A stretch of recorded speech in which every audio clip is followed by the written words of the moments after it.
Right, welcome everyone to our fifth session of Poets and the Faith, as we gather to hear from Jesuit poet and priest Andrew Bulleen about fellow Jesuit poet and priest Peter Steele.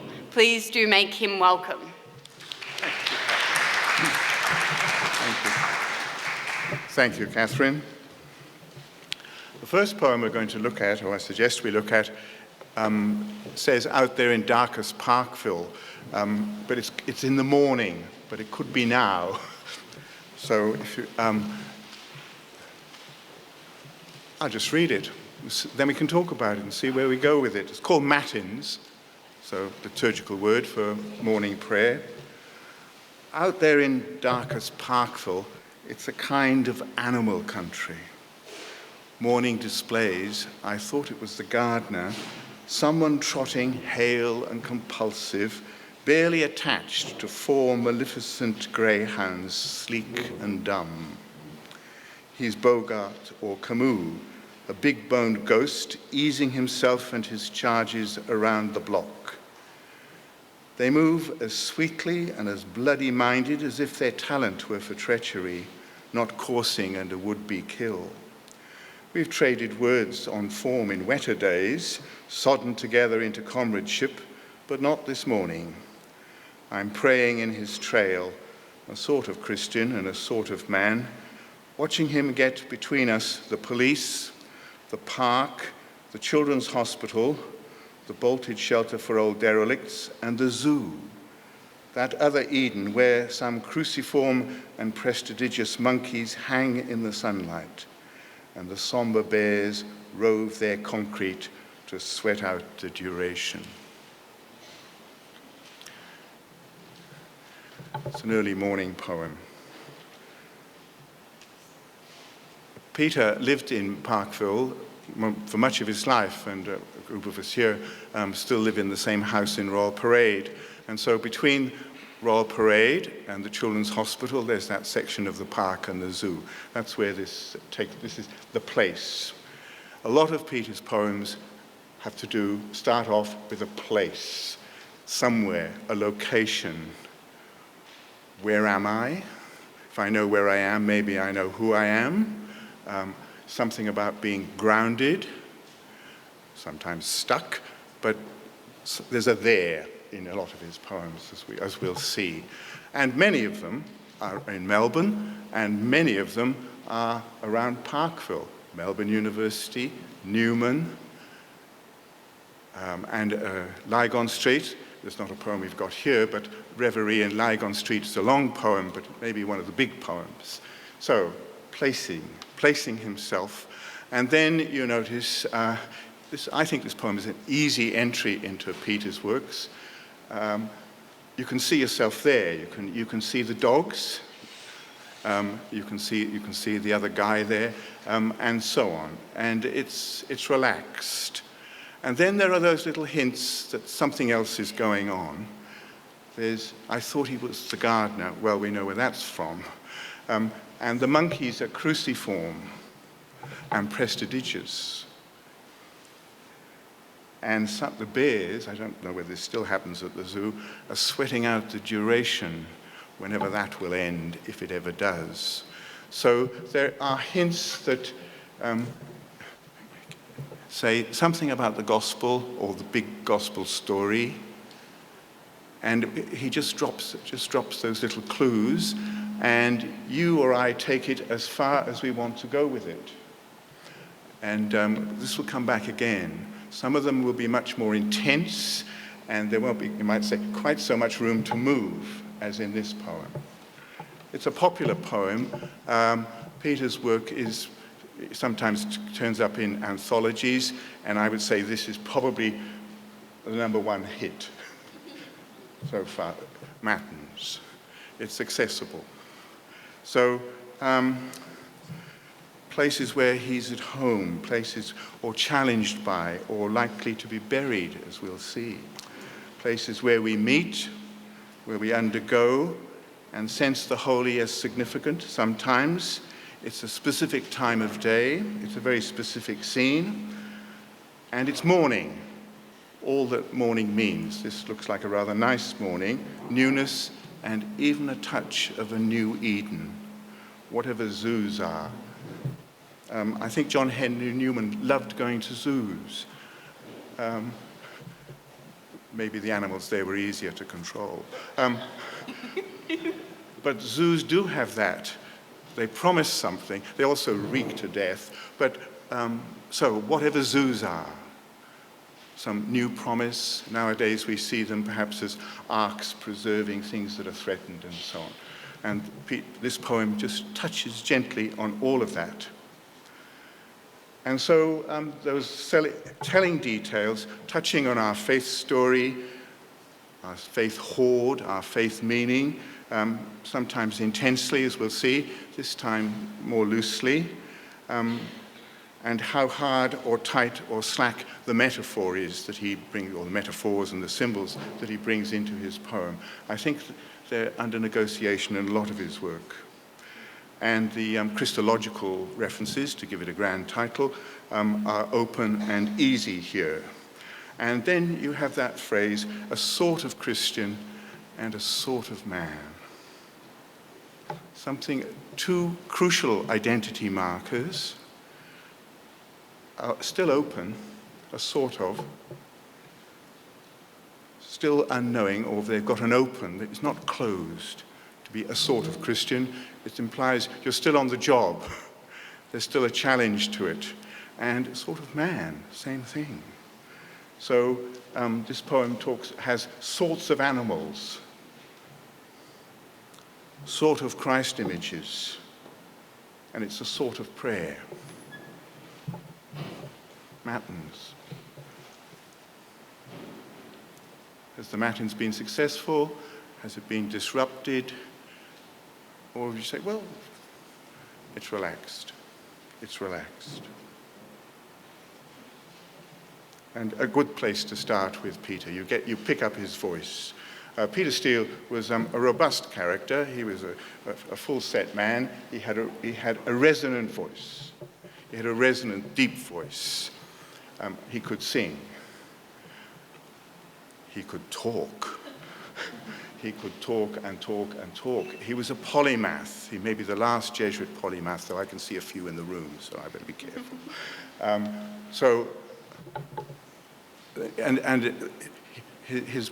He was a cook. One of the things he did was cook stews. He went down to Anglesey and he would sort of put something on the hob, and whatever went into these bowls, they simmered and stewed. So it wasn't sort of fine, fancy dining he was interested in, but in a stew or a big, brothy soup. And a lot of his poems are the same. They're big, brothy works with lots and lots of stuff in them, which sometimes is daunting. I read one of his poems the other day, and I thought, what on earth is he talking about? And the answer seems to be more or less everything. So that can be rather daunting. And I think the clue is not just with regard to him. How do you crack a poem? You keep stroking it and reading it and hoping that it'll just give you a clue. And often enough, the way to get it to do that is to think of the voice and to shift it towards a conversational voice. Some of us in this room, more than I do, will remember with love and care and detail Peter's conversational voice. And that's there in the poems. And even if you didn't know him and you're reading one of his poems, you think, good Lord, what's going on? Just think of a man with a resonant voice reading it in a conversational tone, and it'll just start to give. Not just Peter. I find the same with Wallace Stevens. You can read Wallace Stevens for days and days and days and think, what is going on? But you think, I wonder what his voice was like. An American conversational voice, and slowly it starts to give. Let's have a look at the next one, which is very different, but written about the same time. The first book was called Words from Lilliput. So Peter was an expert in the work of Jonathan Swift, and the first book was named Words from Lilliput. And in a very early edition, I think, of Gulliver's Travels, I've seen a copy of it, there was a map. And if you look at the map, you think, that's Australia. We live in Lilliput. Well, make of that what you will, and you can make a lot of it, for better or worse. And so Peter's first book was called I'm Speaking from Lilliput. But anyway, this next poem has nothing to do with that. It's called AD 33, not Common Era. When it was written, we were still saying AD, Anno Domini. And maybe now, given how culture and so on have moved on, AD has a resonance that it didn't have before. In the end, at least, the dying was not his operation, because there were others to take measures and kicks, so all he need take was his time, what there was of it, and get things in perspective, allowing for the odd effect brought on by the angle. At last, he had a posture he need not hold or guide, idler, fanatic, and the simple poor devil forked on the avenues of life. Something in league with his bones, a stand on nothing but nothing, a blueprint for himself. If he left them alone, they would leave him alone, and did for the most part, strolling back to town, though a few creaked on in leather and iron who were foreign and troubled professionally, and so not creditors of forgiveness when he asked for it in their name. It was only fair that he need not forgive himself in the end, being naked and harmless, and lost in the sick ache he brought to his partisans and healed with a call something between a drug and a bribe, but hung in his peculiar guilt, private and burning as the swollen lungs, afraid it was and was not the end. That's Jesus on the cross. And it's very, very serious, very earnest, parts of it obscure and difficult. Notice at the beginning all those broken end lines. I think I'm a Monash boy, I admit that. We used to call this enjambment. So the lines keep breaking at the end. It was not his operation. Surprise, pause, because there were others to take measures. So the lines keep breaking, the flow of it keeps breaking. And isn't that appropriate for a poem that presents us with Jesus on the cross and it's a meditation or a contemplation, a sharing of Jesus on the cross. So, well, it should be broken. The very way you write it should be broken because we're being brought into the experience of someone who is being broken at length and with great pain, as we know. This is linked in with a form of prayer that we call in the Jesuit tradition, Ignatian contemplation. St. Ignatius has the spiritual exercises, and one of the ways of praying, he says, is you get hold of a gospel passage, and you imagine yourself into it. And that takes as long as it takes. You notice your feelings again and again. And it may be that the passage you've chosen may take months and months to break open. It doesn't have to be Jesus on the cross. It could be, say, Peter walking on the waters. And it may tally with you. You may think, I think this is something what faith is like. It's called walking on the waters. I need to be more practiced at it, or I want to get into it.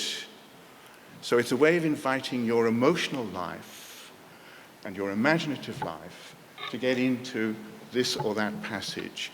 And so it's very personal, and it's very strong. And it occasionally, for some poets, ends up in a poem. So this one you notice with Peter, it's one of his most intense poems. And you might ask, where is Jesus? I mean, say he's on the cross. He's actually, the language is somewhat distant, I find. It's somewhat abstract. It's doing the position is not. But there's a bit of a distance between the mode of presentation and where Jesus actually is, which enables us, or at least enables me, to get a little bit closer. If it was a full-on talk about agony and pain and so on, I think I'd back off. But this may just get me into it a little bit closer. There's no right or wrong way of doing it. There's just ways that work, and ways that work at different times of our lives. And you notice, so he says, getting things in perspective. I wouldn't have thought that was what I would think about Jesus on the cross, but I can see where Peter's getting with it, allowing for the odd effect brought on by the angle, which is witty. And I think given the context, given the episode, the more witty or that it is, the more painful it is. So it's an emotionally complex poem, I think, and afraid that it was and was not the end. That's where this poem leaves Jesus, gets us to, and leaves Jesus. It's not quite over, but if only it was. If only it was. One of the interesting things about poems is where do they start, and where do they end, and why do they do either, and what happens in between. And this poem fills up the in-between in a very distinctive way. And it's one of those poems you have to brace yourself to read it. So, it's not a tickled poem. It's a bracing poem. Well, our lives of faith sometimes have to be bracing, because life is bracing, and our big story is about Jesus being braced on the cross, to put it as brutally as that. So that's Ignatian contemplation. Is not peculiar to that, of course. It goes way back to the tradition of Lectio Divina, reading a passage of Scripture and entering into it.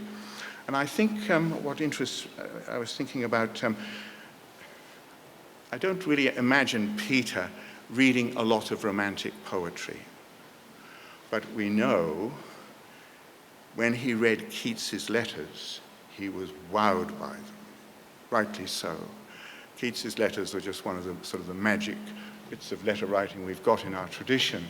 And Keats is very young, and he had a brother who moved to the States early on. And so he wrote, 50, on print, they're 50 pages. They're enormously long letters. And so you have a young man, and his mind is just exploding with ideas and energy. And he talks there in one of these letters about something he calls negative capability. And he says, it's about a quality of imagination. He says, Shakespeare's got it. We don't know much about what Shakespeare was like, but his imagination was able to create an Imogen or an Iago. The Shakespeare seems to disappear in his characters. And he contrasts the negative capability with the egotistical sublime, which is another sort of imagination. And Keats said, that's Wordsworth. They'd had a bit of a fight. So, and you do sometimes come across this where you think everything has been dipped, let's say in Wordsworth. Everything Wordsworth writes is soaked in Wordsworth. Nothing that Shakespeare writes is soaked in Shakespeare. He vanishes. Anyway, that's how Keats, it's negative capability. And you notice, you can see how that sits well with the idea of contemplation, entering into the life of Christ imaginatively, and putting myself in the margins. Not an easy thing to do sometimes, but that sort of imagination. And I think Peter Steele had that sort of imagination, not alone. Negative capability. And if we want to put some heavy theological word under this, why not call it incarnational imagination? Because the incarnation, I don't know how you're finding it, I find it increasingly shocking how far God is prepared to go to be amongst us. and where he's prepared to go to be amongst us.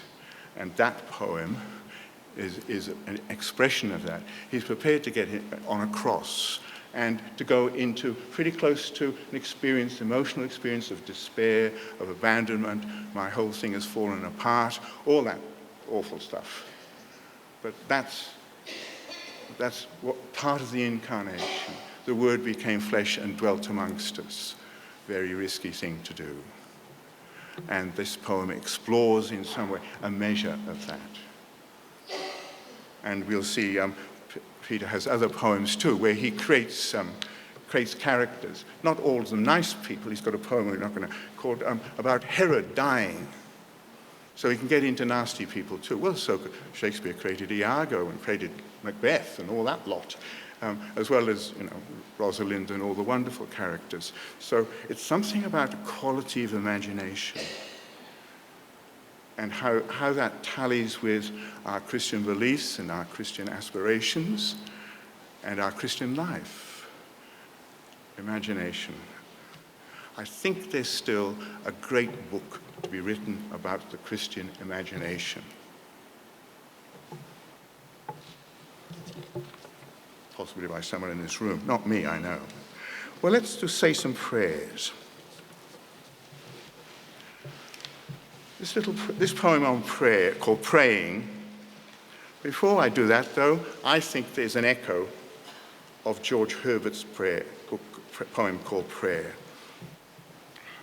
So I was a bit surprised when there were two metaphysical poets that seem to be hovering around Peter Steele, a bit closer than I thought they might be, because I thought he's really a 17th century man or contemporary American. This is Herbert on prayer. Prayer, the church's banquet, angels' age, God's breath in man returning to his birth, the soul in paraphrase, heart in pilgrimage, the Christian plummet sounding heaven and earth, engine against the Almighty, sinner's tower, reversed thunder, Christ's side-piercing spear, the 6 days' world transposed in an hour, a kind of tune which all things hear and fear, softness and peace and joy and love and bliss, exalted manner, gladness of the best, heaven in ordinary, man well-dressed. The Milky Way, the bird of paradise, church bells beyond the stars heard, the soul's blood, the land of spices, something understood. Something understood. Maybe that will be by the end this evening. What is Peter Steele doing? He's giving us something understood. Praying. Not very successful praying, but here it goes. Sometimes it feels like Jimmy Durante calling good night to Mrs. Calabash, whoever she was or whether. Sometimes it's the 10th hour in the trans-Pacific plane, all glamour gone and connections still to make.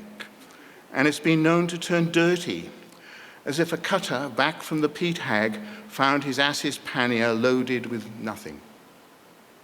But whistling in the dark, as the poet said, is good practice for whistling. So one goes on doing it and cognate things, knowing a little and holding out for a touch of what shows in the eyes of the old hands at the business, their voices surrendered, a better than bowing, winging their hopes, the laden flesh beginning to take fire. It's funny. Those of us, Jimmy Durante was an American comedian who had his radio program, and he ended each session by saying, "Good night, Mrs. Calabash, wherever you are." So there was much discussion. Is there a Mrs. Calabash? Where was she? Did she have a show? Was there a hidden relationship? Whatever. Peter says, well, isn't prayer like that sometimes? At the end, at the end of it all, is there anyone there? Why is there no reply? So, but it's taken from the world of radio.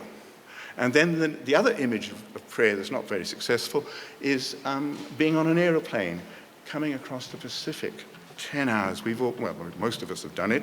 And, and then when you do eventually land in Melbourne or Sydney, you've got to make all the connections still.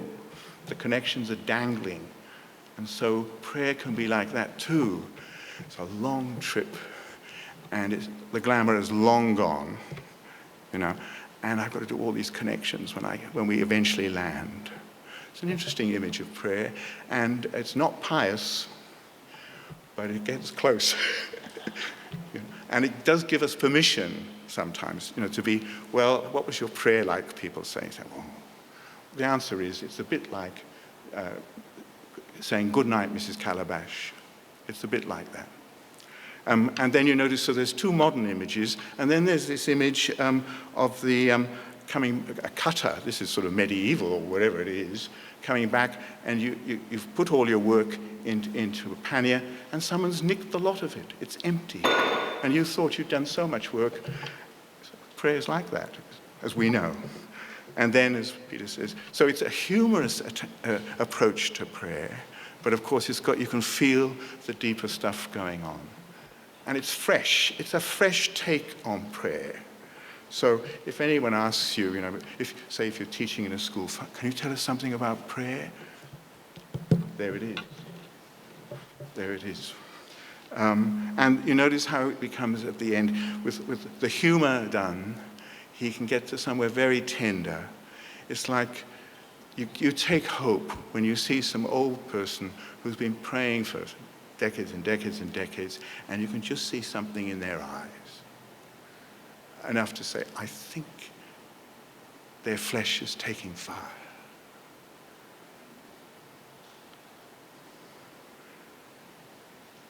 So it's something about Peter's sense of humor and his freedom, and the fact that he must have listened to a lot of radio in the 1950s and 60s. He loved American culture. His favorite city was Chicago. And the poets he liked were the contemporary post-war American poets.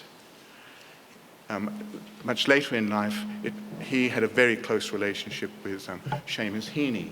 And we've recently come across correspondence, fax and text, so on, between Peter and Seamus Heaney. It's relaxed, and verbally it's Bobby Dazzling. And then at the end, each of them had cancer.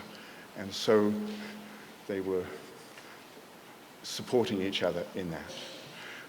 Recently, there's a lot going on about Seamus Heaney at the moment, partly because a huge book of his correspondence has recently been published. And I suppose one of the consequences is everyone saying, oh, well, we've got some of that stuff. So there'll be a second edition, presumably. So Peter's world, as we say in the thing here, certainly he was very taken by Auden. These are highly intelligent, highly pitched thinking poets. Merwin, Ashbery, Peter Porter. And their poems can often they're very complex structures. Peter writes villanelles. I don't know. Villanelles annoy me because how can you actually get away with it? But he did. And it was there in the academic world of the university. And Vin Buckley was a very important figure in Peter's life. And Chris Wallace-Crabb and others at Melbourne University particularly. And so that can sometimes be difficult for the common ordinary reader because it's so highly pitched, but not all the time. So, praying. Have I said enough about praying? It's not pious, and it is also about something understood. And Matins is another prayer poem, and we're not finished. Breathing days. Now, this is, comes from the penultimate book of poems, wherever it is. Here we are, called The Gossip and the Wine. An issue we have with Peter's poetry is it's all out of print. That's the problem we've got. And maybe it is time to get into selected poems. Catherine here was saying you've been Googling or something, and she managed to find one copy of this. This is the penultimate book of poems, and it's selected poems as well as a big selection towards the end. But the problem is finding Peter's poems. If you've got some, you've got a book, hold on to it. You know, you're into Antiques Roadshow stuff. But we do need to have a selected poems, and then if we've got enough courage and find someone with the energy, we could shift towards collected poems. But that's an issue we have. It's worth noting that Peter, quite a lot of his work has been put to music, especially liturgical music, like Chris Wilcock and others, and he liked ekphrastic poems. And so there are two books of poems about works of art. There's one called Plenty. I've seen a copy of it, and when I Googled, it was for sale for $200, so I fled. And this is poems or works of art in the National Gallery of Victoria. There was one copy there on the shelves about 4 weeks ago. And it's a very handsome production, so this or that work, and Peter's poetic reflection on it. That poets like that, it gives them something to look at. Okay. Ekphrastic poems. We might see how we go with that. Breathing Days is one of 4 poems. Breathing is about air. Star Man is about light and fire. Green Man is earth, and Water Man is water. The 4 classic elements from the classic times that make up everything. And these poems, each one is in an angle on Christ. Between the snuffling donkey and the ox given over to rumination, he came to his breathing days. An hour ago, freighting his mother, word in cartouche, he'd waited like the rest of us, enveloped in the tiny lake, fashioned in darkness, kin to the nappers of flint, to the coaxers of flame, to the star consulters and the tense bowyers. He was framed and primed as though another Adam who'd never known an Eden. He gasped and called out for his life. It was putting to sea on the unkempt ocean that sings in our lungs, visits the desert, is cragged about in snowy places, is air. It bid for the whirling net of question, for the yield of lips and throat and nostrils, for our wits becoming flesh in language. You don't, for long, get reverential awe, where the dung offers its sweet reek and the ox slubbers its achievement. Still, breathing is better here on the way, or as offering at the end. I think it's probably of those 4 I mentioned, the one that's the most immediately accessible and the most attractive one. After all, breathing and poetry work together. You start breathing, you try and keep breathing, you may run out of breath, you may like breathing, you may sense there's a rhythm in breathing, and it begins and it ends. Every poem, even these immensely long ones, begin and end. And a bit like that, so does human life. And that's touched on here, of course. It begins with Jesus, who's newly born. I mean, he's barely been dried. He's so freshly born. And at the end, it looks to the end and suggests that it could be, well, for us, but for him, an offering. And what's all in between. So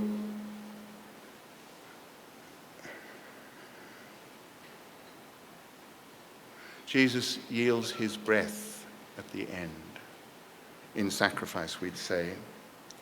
And implicitly, this is true of Peter, it's true of us all. So it's a poem about our breathing days. Here we go. I'm into my mid-70s. I'm getting the hang of it. And I live with someone who's much older and is having to negotiate it. And so it goes, as we know. So there's that energy underneath this poem, or right in within it. And so the other thing about this poem, about breathing, is breath, spirit, Holy Spirit, God's breath. Or do you think that's just pushing it a bit too far? Or you think, no, actually, I can see that level is there in the text. And it might differ for each of us. I've got an article there that works very hard at saying that Jesus' breath is the Holy Spirit, the breath that he gives to us, say, at the end of John's Gospel, when he dies in John's Gospel. He gave up his breath / spirit. So that's running here too.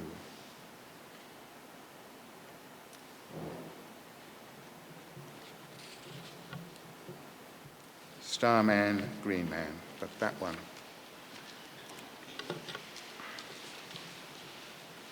How are we going?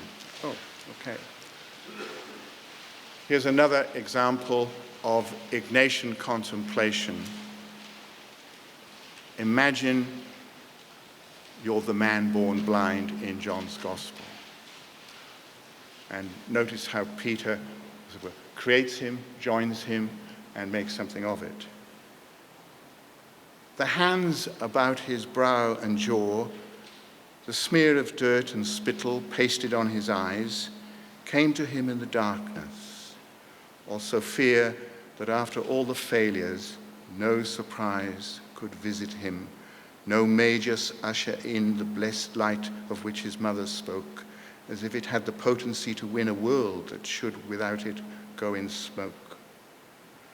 Obedient, he fumbled to the pool, heart in his mouth, and washed the stuff away, kneeling in shelter, and began to mule, big-boned as he was, to find the day open around him, the people strange and tall, the musing healer up against the wall. It's very controlled. It's a sonnet. And there's a whole array of sonnets towards the end of Peter's life, which of various figures from the scriptures. And that has been published in a book called Reigning Angels, which I didn't, I forgot to list. That was produced by Newman College, by Sean Burke at Newman College, of those later poems. There's also a story that Peter was hoping to write a book or poems on characters from Shakespeare. Well, not yet. Born blind. So he's a big man, isn't he? Big-boned. And therefore it's all the more poignant that he's muling. He's overcome with feeling that at last the miracle has happened. That after all the promises or all the hopes that have been raised and didn't happen, it's at last happened. And we're there with him. We are him, muling at the miracle that's happened. Muling, what a strong word that is. And then these stark images at the very end. Jesus is up against the wall. Well, it's a description of someone up against the wall, but the consequences of this miracle also mean he's up against the wall. And again you find in Peter's poems ordinary phrases or casual phrases, not quite cliches, but they teeter there. He gives them a deeper meaning, or he lets the story, the big Jesus story, give a deeper meaning to them. And I think that's a sort of sobering surprise at the end of this poem. A sonnet, a rather controlled form, but it works there.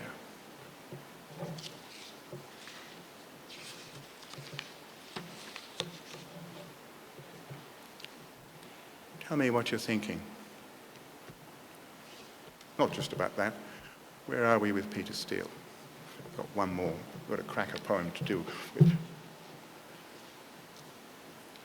I suppose a good question about a poet, isn't it, especially one if you didn't know before, why would I go back?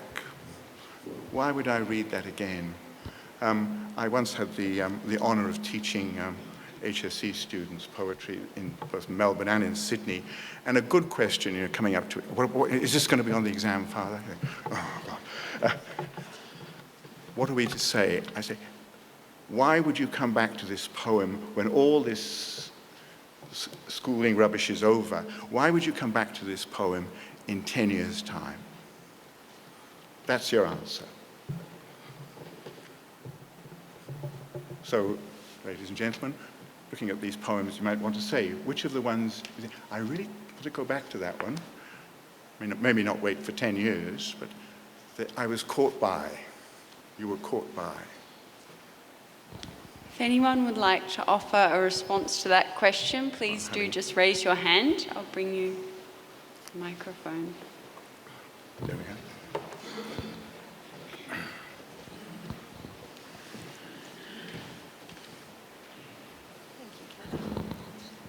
I think it was in one of Peter's tutorials that he mentioned, and I can't exactly remember, but someone clever here will remember, an American critic or poet who said, a poem reads you, so that you might read it as an 18-year-old sitting in Peter Steele's class, but then, 40, 50 years later, it reads you differently. So I think that might be a little bit of a coming towards an answer. Yeah, good. Thank you. Thank you. Are there other responses?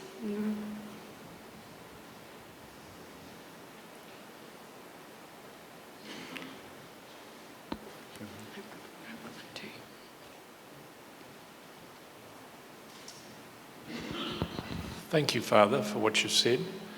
I knew Peter off and on, both at Newman. He came to our house just down from Campion College when he was there, and we had him for dinner on a few occasions. I also had him as a tutor at Melbourne University, and as a resident at Newman, obviously I met him on a number of occasions. I remember one conversation about his favourite poem. He also did, when John Froh was not well, he sat in when I was doing my PhD on Anthony Hecht, one of these particular American poets Peter liked. And I said to him one day at Newman, I said, what's your favourite poem? And he said, Auden's In Praise of Limestone. Thank you very much.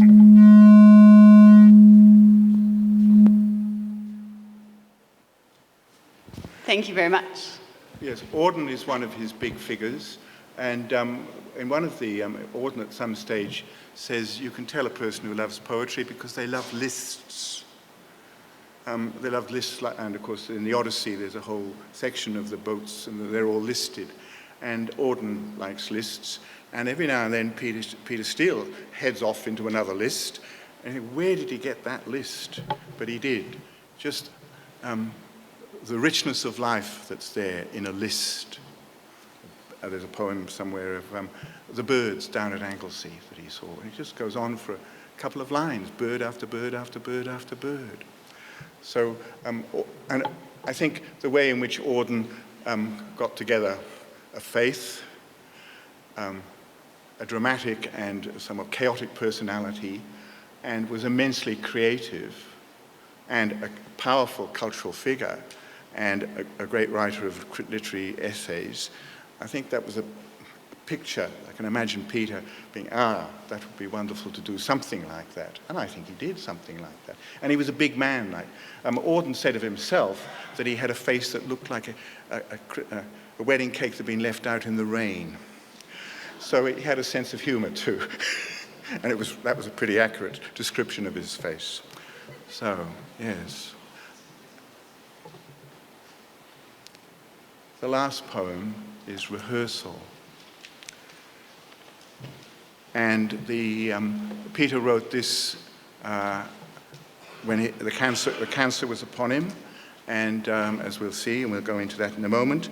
And of course, he's echoing another great poem in our tradition, and this is John Donne's Hymn to God, My God, in My Sickness, which gives Peter the idea of rehearsal. I'm going to read it, and you'll see there are other things in Peter's poem that echo in Peter's way. This is, traditionally, this poem by Donne was written on his deathbed. It's his last poem. Well, that's the legend, but it's a good legend. Hymn to God, my God, in my sickness. Since I am coming to that holy room where, with thy choir of saints forevermore, I shall be made thy music. As I come, I tune the instrument at the door, and what I must do then, think here before. Whilst my physicians by their love are grown cosmographers, and I their map, who lie flat on this bed, that by them may be shown that this is my southwest discovery, per fratum fabris, by these straits to die. I joy that in these straits I see my west, for though their currents yield return to none, what shall my west hurt me? As west and east in all flat maps, and I am one, are one, so death doth touch the resurrection. Is the Pacific Sea my home? Or are the eastern riches? Is Jerusalem, Anian and Magellan and Gibraltar, all straits and none but straits are ways to them, whether where Japhet dwelt, or Cham, or Shem? We think that Paradise and Calvary, Christ's cross and Adam's tree, stood in one place. Look, Lord, and find both Adams met in me. As the first Adam's sweat surrounds my face, may the last Adam's blood my soul embrace. So, in his purple wrapped, receive me, Lord. By these his thorns give me his other crown. And as the other souls I preached, and as to other souls I preach thy word, be this my text, my sermon to mine own. Therefore that he may raise, the Lord throws down. It's pretty cool to write that on your deathbed, to have, and of course, I suppose the way in which the metaphysical poets were seen, especially through T.S. Eliot, was the more emotionally engaged they were, the more intellectually alert they were. And anyway, the T.S. Eliot argument was, later on, there was a split, a dissociation of sensibility was the term, that the more emotional we got, the less intellectual we got. Well, whether that's true or not, I don't know. But anyway, the metaphysics were there, and you can see it's there. That granted the extreme situation in which Donne finds himself, and the feelings that are there, but the thing is just cracking along. His mind is absolutely in top form. Rehearsal. Rehearsal usually is about getting, as we saw in the first opening image of the Donne poem, is about getting ready for. So we go through that door, which is the gate to heaven, and we're going to be made God's music.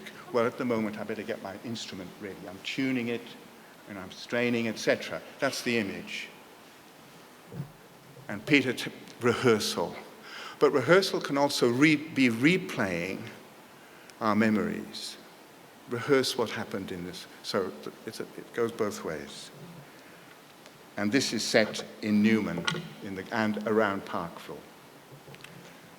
Upright again, meaning he's been down. Upright again, fritters of mint in my fingers. I'm given pause in the kitchen patch by the car's whine and the loud harumph of lorries that round the stand on Two Tree Hill and hustle past the boneyard. I've taken leave of the cliffs of Moher, the unsmiling campus guard at Georgetown, the fall of Richelieu's scarlet enclosed by the London gloom. I've watched my last candle gutter for dear ones back in Paris. Sung, as with Francis, the spill of an Umbrian morning, each breath a gift, each glance a blessing. Have said farewell to Bhutan of the high passes and the rugged hillman, and to the Basque dancers praising their limping fellow, to the square of blood in Beijing, to the virid islands that speckle the Pacific acres, to moseying sheep in Judean scrub, to leopard and bison, a zoo for quartering, and to the airy stone of Chartres.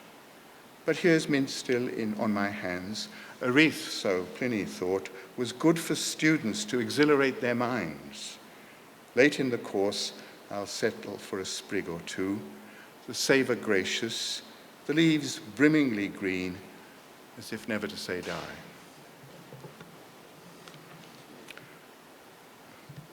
Two Tree Hill is the roundabout at the very end of Lygon Street, up from Newman, and those two great trees, I believe, picked this up somewhere, were planted at the behest of Walter Burley Griffin.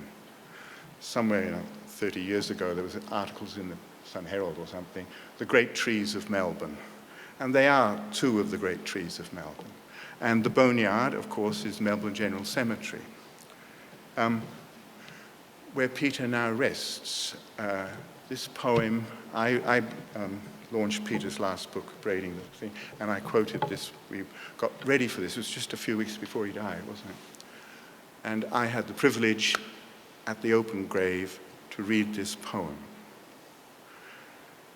where Peter is rehearsing where he's been. He didn't leave Australia, I believe, until he was about 40. But once he was made a Jesuit superior and a provincial, he was busy. And he went to all sorts of strange places, as you do when you become a religious superior.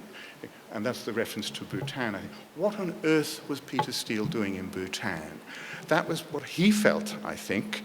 Well, there was a talk of should we open a Jesuit mission in Bhutan. So Peter was off. He went to Bhutan, and it crops up. Bhutan crops up again and again. It's a magic place. As we said at the beginning, where am I? Who am I? And what am I doing in Bhutan? How come I got to Bhutan? I think it's part of ministry. Somewhere along the line, or if you're a teacher or whatever, you end, something happens, and you say, what on earth am I doing here in Bhutan? Or taking teenage boys up to the Dandenongs in the middle of winter. What was I doing? Etc. And you think, well, it's only because of the mission or the ministry or the task I've got that I would do such a strange thing. So Bhutan is that magical place that ministry gets you to. Georgetown is the Jesuit university, and people loved it very much. Peter went to, he was giving lectures and so on to various Jesuit tertiary institutions, and he liked Georgetown, but obviously the campus guard did not yield to Peter's greetings. And the cliffs of Moher, see where he's been.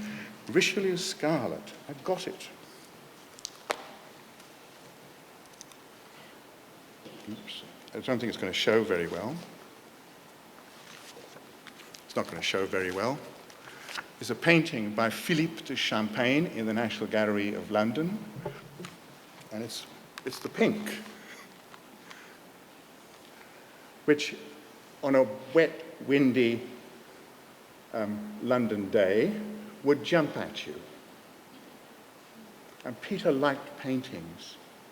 There's two books on them, and there's a reference to a painting. And Richelieu, he's interested in that book. The gallery here has a sculpture by Bernini of Richelieu, and Peter does a riff on that. And so on, so it goes. For dear ones. And then with Francis of Assisi, Umbrian morning. Bhutan and the Basque dancers praising their limping fellow, that's St. Ignatius. So he's been to the Basque lands. the square of blood in Beijing, and the virid islands that speckle the Pacific acres. Another take on that airline flight across the Pacific. Much better, this one, obviously. The moseying sheep in the Judean scrub, another zoo, Peter liked zoos, the stone of Chartres. And then there's this mint, a cook. He's been out in the garden picking a bit of mint, and of course, because he's Peter Steele, he knows, he's read Pliny. Who's ever read Pliny? And knows that Pliny has something to say, that it was good, it sort of opened your mind. And he remembers that. And that very interesting last line, as if never say die, as if, though he's dying, and he knows it, and we know it. But believers still want to say something. It's a last hint of the resurrection in Peter's poems. Okay. Rehearsal. So we're ending with a rehearsal. It's not all over. We're still getting things ready. And isn't that right about people in the Christian tradition? It's never quite all ended. There's all sorts of ways in which it's ended. We know because our hearts are grieving people we've lost, etc., of course. But it's not the end of the story. So it's moving, I think, that one of his last, I think it's a great poem, Rehearsal, that should be his, you might say, his last word. We're rehearsing. So, tell me what you think.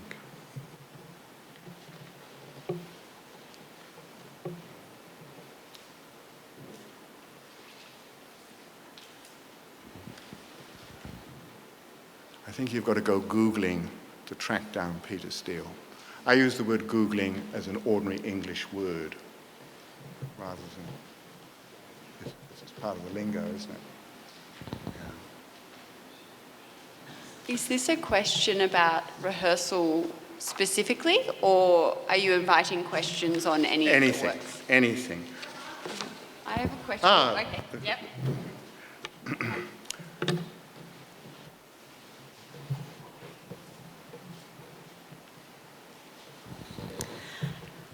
Thank you for your words. We have a couple of copies of his books, of his the paintings. Ah, yes. And I was recently talking to Catherine about I think it's the one you've got there. And there's the beautiful poem about autumn in the Fitzroy Gardens. Ah, yes. And your first words about place and where am I, and looking around, really made sense to me in terms of his poems on the paintings. He is thinking about place. But this is a really, that poem is a really extraordinary poem about being in the Fitzroy Gardens, and everything is in autumn and golden, but it's greening. So there's a sense of the resurrection in that everything's caught in the moment. Yes, that's the one. Everything's caught in the moment with the woman and the baby and the statue. And even though it's autumn and the season is moving, because it's in the painting, it's forever there, and therefore it's forever greening. The painting is by John Mather. It's quite an old painting. And this, they say, is Melbourne in its prime, the air crispened as though for taste, sunlight playing among the burning sugars, a green defiance flagging limbs, the files of trees like dreams commanded outright. Elm and linden, pine and maidenhair, so many sentinels of life, they rise up from their own shadows, proclaiming an earthed vitality, a sky they cannot see, and the sun's cascading fire. Mather is gone, of course, and the vine of years fastens the tighter for its offered fruit, But still the woman pauses on the path, her child engrossed by the lit palings and half immortal like the watching statue. It comes to me that this is the life of the mind, a passage made on another's way, silent attendants holding out their powers, even as fall asserts its own, a readiness to wait if pause is given. More than you remember, the poet said, stays green all winter.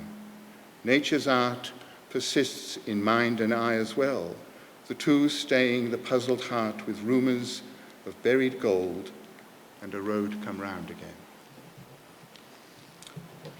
Yes. And in another poem, he talks of, he's been quoting Gerard Manley Hopkins, and he says, saying is a form of caring. And seeing is also another form of caring. Saying is a form of caring. So I think now, Peter is an exemplar of a person for whom saying was a form of caring. Very detailed caring.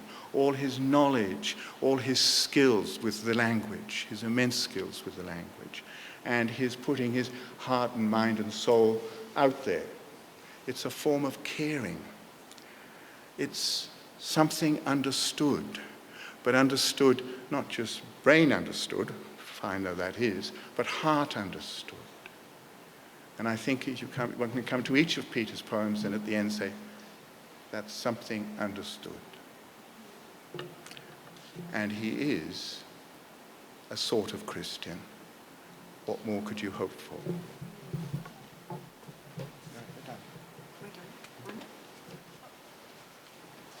Well, first of all, thank you so much. Thank you so much, Andy, for beginning to introduce us to what it might mean to tease out some of the richness in the works of Peter Steele.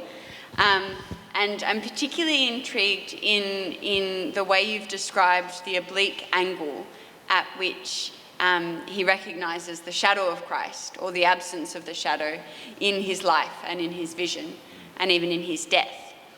And in light of that, to get the ball rolling on some questions, I have a question about that first poem, Matins.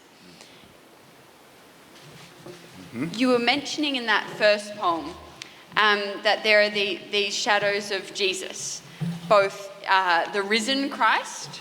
I thought it was the gardener, which is, of course, the words of Mary Magdalene's mistake when she encounters the risen Christ in the garden in the Easter Gospel. And then later, that really daring image of a cruciform monkey, which is extraordinary. He's seeing a shadow of Jesus, crucified Jesus, in this monkey who is caged.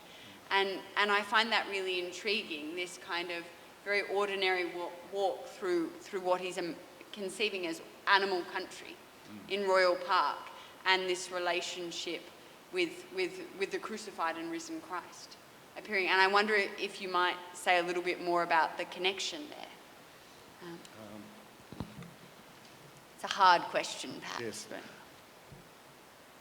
I think it's Peter's embodying how, in our Christian sensibility, all going well, that we're always a bit on the alert for Christ signs. And you might say, from our baptism onwards, we're sort of, you're a Christ too. Well, so one's on the alert for Christ signs. Now, they can be overdone, and they can be stretched, or you can get away with it, or there's something relaxed about it, which actually think, yeah, well, monkeys, they're agile. They're good at hanging there in their cruciform condition, etc. Yeah. So you can tease out what monkeys do and see how far you want to push, bring it across to Jesus on the cross. He was rather good at it. It was a successful thing. Or something like, how you tease, you've got to be a bit careful. But yes. And the presence of Christ with us in the midst of the animal kingdom. And yes, indeed. Yeah. And the sort of the creation stuff. And, well, unfortunately wasn't here with the Rowan Williams, but I have been reading his book, The Edge of Words. And there he talks about how language can shock us into the truth. Yeah. Or an image can say, oh, I would never have thought of that. You know, it dislodges us. But that's when the stuff happens. It's sort of shocking, it's illuminating, and it breaks open what dries up inside, keeps us alive. And I mean, it's not just poetry. At the moment, I'm just beginning to read, I don't know if Alexis Smith's book, Praiseworthy. It's breathtaking. It's enormous. You know, it's 700 pages. You think, hang on, I can't commit to that. But there's something extraordinary in the quality of her language and her imagination and the risks she's taking. And you think, that's what it's about. Yeah. And that's what poetry is about, what literature is about. It's language on a rampage, really, to wake us up and to change things for us. And the great poets and the great writers are the ones we keep coming back to. It's interesting. I was just thinking, actually, there's some books I would go back to read again tomorrow. I know you hold on to that. When I came, you can hear, this is not a pure Australian voice. There's a bit of Welsh lurking in there. And so we came out to Australia in 1964, and I went to school for a year and a half in Sydney, and bumped into an extraordinary curriculum in the English Lit section. I'd come from things like the history of Mr. Polly, God help us, and the White Company, nonsense, to, in Sydney, HSC level in 1964, Gerard Manley Hopkins, Virginia Woolf's To the Lighthouse, Conrad's The Secret Agent, which is still the greatest book on terrorism, Portrait of a Lady by Henry James, and so on. And the man who was the Chalice Professor of English, had the belief that young people should be exposed to the best of modern writing. Some of those books I can't read again. I could read Virginia Woolf's To the Lighthouse again and again and again. If there's one book I'd like to know by heart, it would be that. Peter Steele once said, if there was one novel he would like to know off by heart, it would be The Great Gatsby. Not wrong. Good choice. Stephen? I believe, yes, we've got a few go. questions in this vicinity. Thank you for such an enlightening lecture, but also an uplifting lecture. You got us upright again. One of the things I noticed as you were reading the poems was Peter Steele's fondness for the verbal participle. I mean, the difference between prayer in George Herbert's title and this is it's praying, it's doing, and there are so many examples just in that poem itself of calling, whistling, beginning. And it does link to what you said about Keats and negative capability, because what Keats also says in the letter is that it's a capacity for writing without knowing everything, without knowing everything that ideally you would like to know as a poet, but you go forth lamp in hand without any irritable reaching after fact or reason, as he says. And the key phrase I think here in praying is knowing a little. And that is a kind of negative capability, not being in full possession of all the facts that you would like to be as a writer. And it links to what you said about openness. So I was then struck when you read the sonnet, which is a Shakespearean sonnet, of course, and it ends with the rhyming couplet. But what makes this different from the usual Shakespearean sonnet is that, that there is that run-on line. It's an enjambed line to find the day open around him. So you don't hear that epigrammatic couplet that you often get, because there's a run into it. Yeah. But that word open sounds so fully, and I thought supported everything you said about openness, about process, and I think that's what those verbal participles are doing as well. It's working through, isn't it? It's keeping an open mind. It's going, continuing, carrying on. There we are. Yes. The poem, one of the poems we didn't look at, is called Reverie in Lygon Street, and he goes to a restaurant and he goes to readings, and then at the end he's heading back to Melbourne University, and he's waiting for the lights to change. And that's where the poem ends. But what a place to end, waiting. Whether it's going to the rehearsal room, out of the rehearsal, waiting for the lights to change. It's all ahead still. I think waiting is part of our Christian life, as we know. We wait. We can't bring about the transforming disclosure. We're praying for it. We hope it comes, we believe it comes, we listen to people who said, I've had it, all this sort of thing. But we can't make it happen because we don't do magic. So we're waiting. That's part of our condition as Christians. And that's how, the rehearsal there is waiting for the final transformation. Waiting. And that reverie in Lygon Street, one of the things you wait for. And look how annoyed we get when your car is waiting for the lights to change. We're not made to wait, because especially if you're getting older, you think, hang on, this is my life, and I'm waiting for these bloody lights to change. But that's how it is, waiting for the lights to change, and they say, walk. I think there are two questions here, and then I'll come back to you. Yes. Thank you very much, Andy. A couple of poems there that I hadn't encountered before.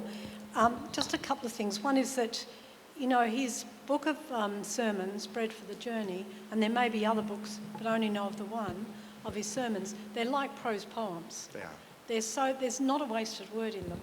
And some of the things you were saying about his poetry echoed with my awareness of his homilies, many of which I actually heard when I used to go to Newman at midday mass. But the thing that really struck me is that if ever I'm retiring at the end of this year, if ever I teach the Gospel of John again, I can't teach John 9 without this poem, without the sonnet. And just how much of it reverberates with that whole long narrative, and with John's Gospel, more broadly. I mean, the dirt and the spittle, that capacity he has to make what seems to be banal luminous. Yeah. And the imagery of the mother, whom we will meet later in the story, and of the light, and of the washing, and then of the kneeling in worship, which will all happen later. It's amazing how much of that story he has managed to compress within that sonnet. So thank you for reading it and expounding it the way you have. No, thank you.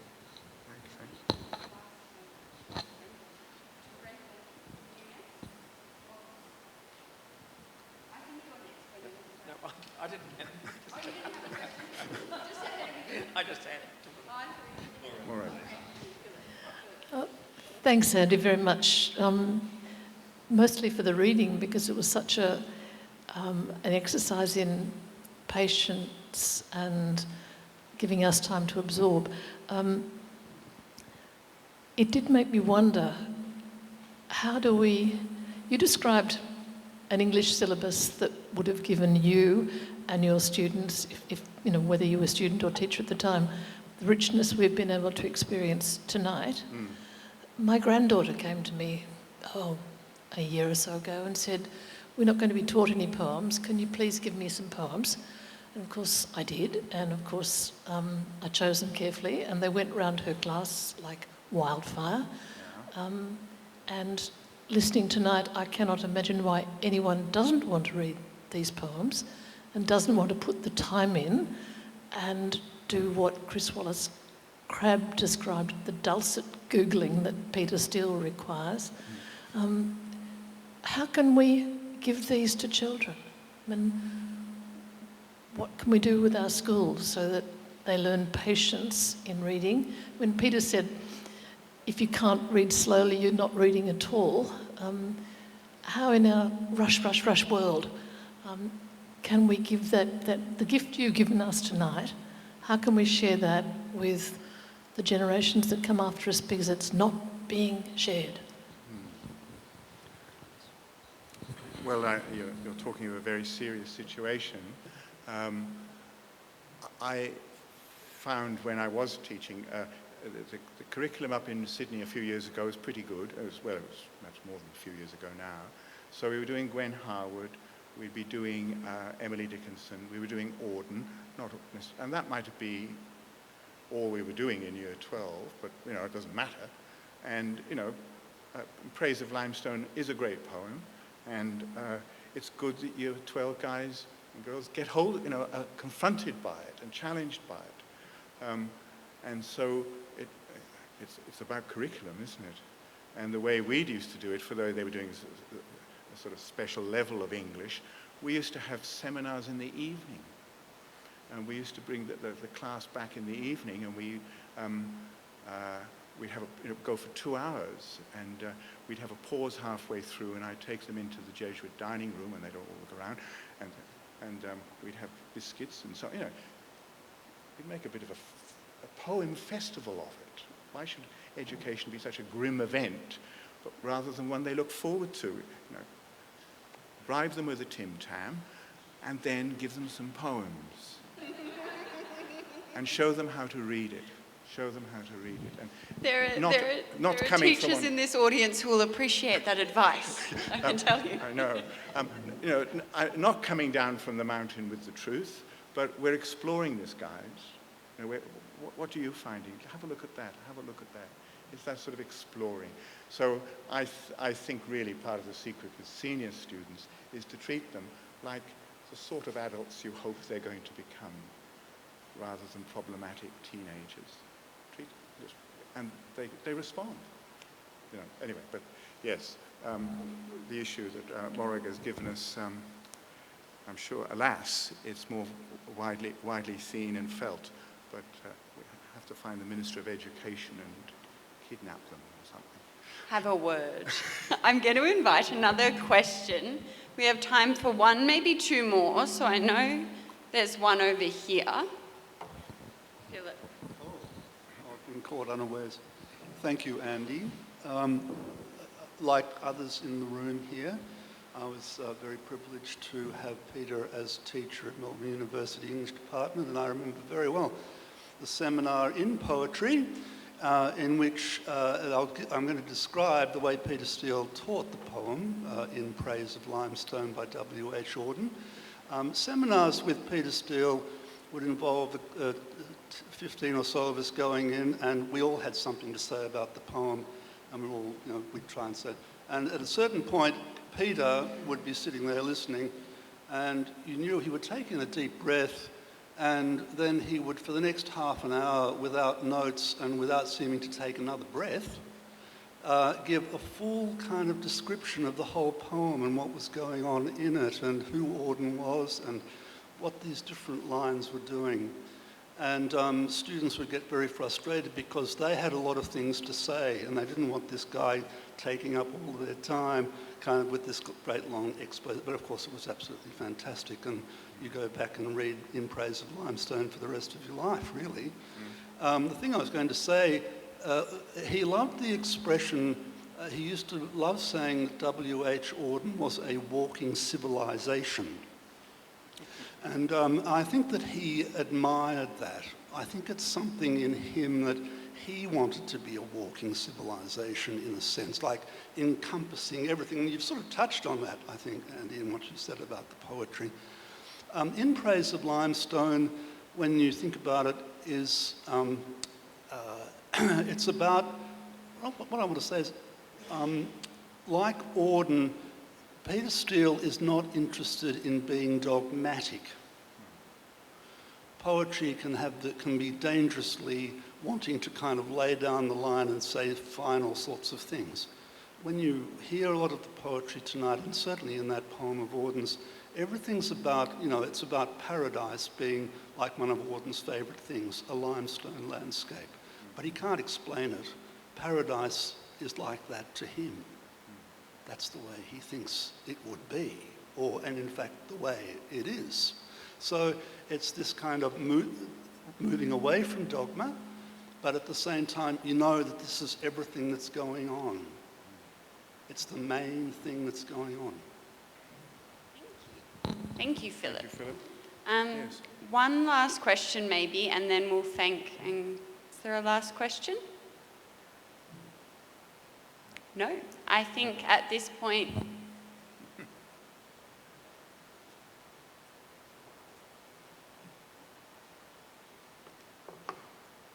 we'll say thank you again, Andy, and here is a very, very small token of our appreciation.